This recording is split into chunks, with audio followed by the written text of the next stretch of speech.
আসসালামু আলাইকুম everyone, welcome back to my channel. আমি লিলি, আর লিলিস ফ্যামিলিতে আপনাদের সবাইকে ওয়েলকাম জানাচ্ছি আরেকটা ডেইলি লাইফস্টাইল ব্লগ ভিডিও নিয়ে। আশা করি কাছে এবং দূরে, দেশে বা দেশের বাইরে, যে যেখান থেকে আমার ভিডিওটি দেখছেন বা শুনছেন, সবাই আল্লাহর অশেষ রহমতে ভালো আছেন, সুস্থ আছেন। শুকর আলহামদুলিল্লাহ, আমিও আমার পরিবারের সবাই আল্লাহর অশেষ রহমতে এবং আপনাদের দোয়া ও ভালোবাসায় ভালো আছি, সুস্থ আছি।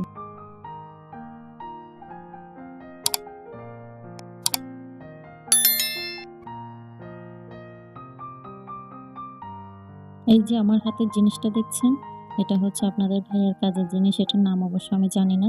তবে এই জিনিসটা দিয়ে হচ্ছে একটু পুড়ে তারপর হচ্ছে এই যে বোতলটা কেটে নিলাম। আর এটা তো হচ্ছে আমি আমার ব্যালকনিতে কিছু গাছ লাগাবো। সেজন্য হচ্ছে এভাবে কেটে এটাকে একটা টবের মতো করে বানিয়ে নিছি। আর নিচে দিয়ে হচ্ছে এগুলা ছোট, ছোট কিছু ছিদ্র করে দিছি যেন পানিটা জমে না থাকে। আর তারপরে এটার নিচে হচ্ছে আমি কিছু প্লাস্টিকের ব্যাগ বিছাই দিব যেন কাদামাটিটা মানে ব্যালকনিতে না পারে, শুধু স্বচ্ছ পানিটা বের হবে এর মাধ্যমে। তাহলে মনে করেন নিচেতে এই যে বালু মাটি আর আসবে না। তারপর হচ্ছে কিছুটা মাটি দিয়ে দিলাম এই টবটার মধ্যে।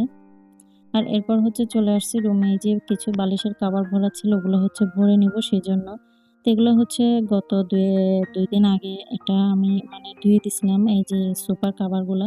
তো সোফার কভারগুলো হচ্ছে বৃষ্টির কারণে খুব তাড়াতাড়ি শুকায় না। এটা হচ্ছে ২ দিন পরের ভিডিও।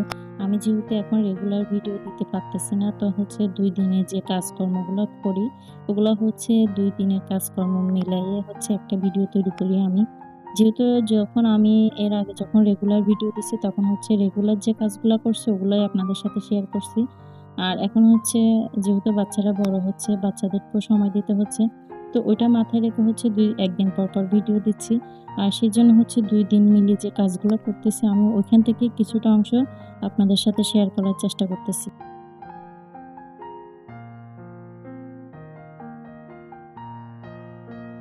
আর এটা হচ্ছে পরের দিন সকালের ভিডিও। মানে আমি হচ্ছে কিছু চাল ধুয়ে ভাতটা বসায় দিয়েছি। কারণ আমি হচ্ছে আজকে রান্নাবান্না তেমন কিছু করব না। শুধু অফ ক্যামেরাতে কিছু ডাল রান্না করে নিছি, আলু সিদ্ধ করে নিছি আর হচ্ছে কিছু মরিচ ভর্তা করে নিছি। আমি আমার বাসায় যখন যেটা রান্না করি, যেভাবে খাই আমি আপনাদের সাথে সেভাবেই শেয়ার করার চেষ্টা করি।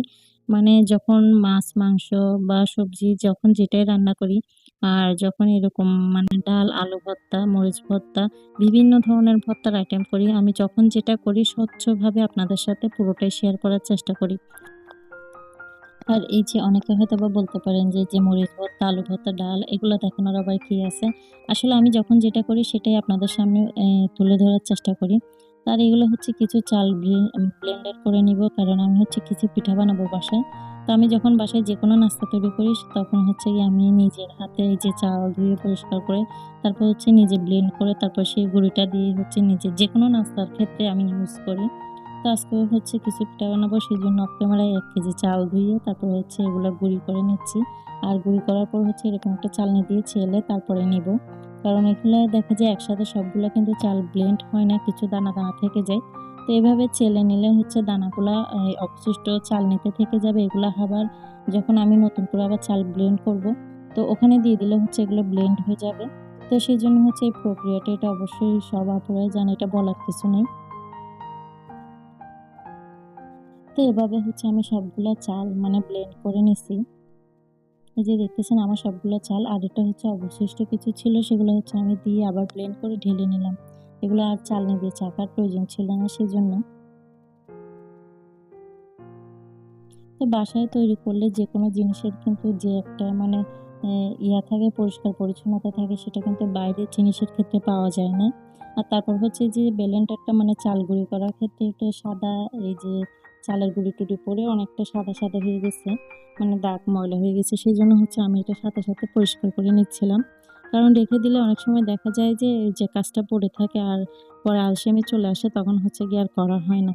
মানে এখন করব বা পরে করব ওরকম করতে, করতে হচ্ছে কাজটা থেকে যায়। তো এই যে আমি পুরোটা মুছে একেবারে পরিষ্কার করে সাথে, সাথে রেখে দিলাম, এতে করে আমার কাজটা আর জমে থাকবে না। আর এই যে একটা হাঁড়িতে আমি হচ্ছে কিছুটা কুসুম গরম পানি নিছি আর তার মধ্যে হচ্ছে কিছুটা নারকেল দিয়ে দিছি। আর সামান্য পরিমাণে একটু লবণ দিয়ে দিছি। তো এখানে হচ্ছে আমি পুরো চালের গুঁড়িটা গুলার জন্য কিছুটা পানি নিয়ে নিছি।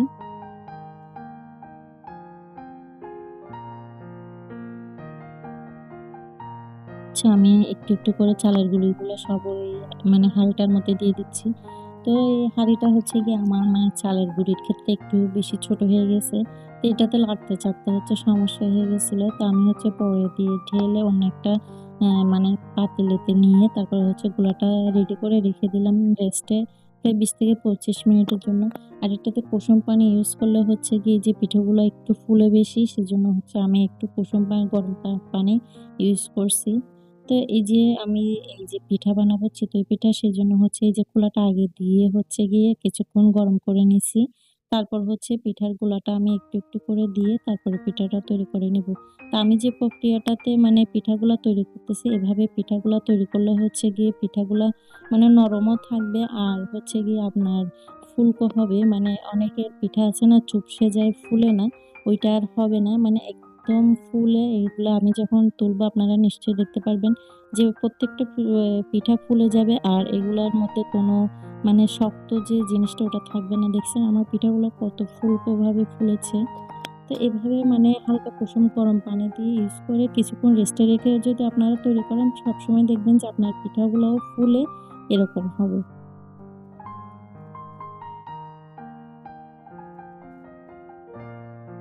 তো আমার বাচ্চারা হচ্ছে চিতই পিঠা খেতে বেশি পছন্দ করে। মানে মিষ্টি দিয়ে যদি যেকোনো নাস্তা বানাই বা পিঠা বানাই, ওরা হচ্ছে তেমন একটা খেতে চায় না। তো আমার বাসায় কিন্তু আমি বেশিরভাগ সময় এই চিতই পিঠাটা বানাই। তবে বেশ কিছুদিন হয়েছে বিভিন্ন কারণে বা বিভিন্ন ঝামেলার কারণে আমি এটা অনেকদিন ধরে মানে করা হচ্ছে না। প্রায় ২ থেকে ২.৫ মাস পরে হচ্ছে গিয়ে আমার বাসায় এই পিঠাটা বানানো হলো।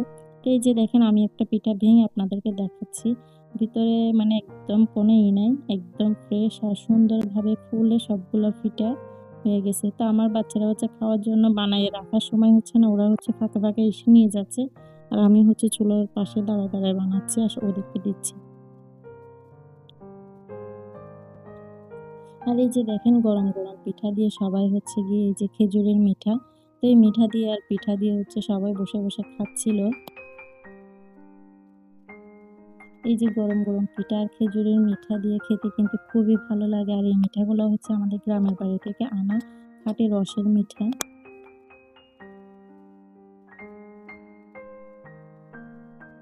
আর এই যে টপ কাটছিলাম আপনারা দেখছেন সেই টপের হচ্ছে কিছু আমি বিচি রুপে দিছিলাম। আর বিচিগুলো হচ্ছে ২ দিনের মধ্যে গাছ হয়ে উঠে গেছে প্রত্যেকটা দেখেন।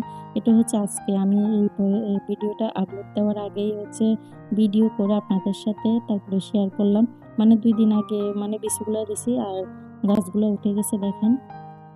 এখানে হচ্ছে আমি কিছু কুমড়া গাছ, তারপরে মরিচের বিচি, তারপর হচ্ছে বরবটির বিচি, বিভিন্ন ধরনের বিচি ফেলছি। তবে কুমড়া গাছ, তারপর পুঁইশাক গাছ উঠছে। পুঁইশাক গাছ অবশ্য দিনে, তারপরে হচ্ছে মাটির সাথে হয়তোবা বিচি ছিল। তো সেজন্য হচ্ছে উঠে গেছে। আর এই পাশে আরেকটা টবে হচ্ছে আমি কিছু মরিচের চারা দিছি দেখেন। তো আজকের ভিডিওটা এখানেই শেষ করব। সবাই ভালো থাকবেন, সুস্থ থাকবেন। দেখা হবে অন্য কোনো ব্লগ ভিডিও নিয়ে। আসসালামু আলাইকুম। আল্লাহ হাফেজ।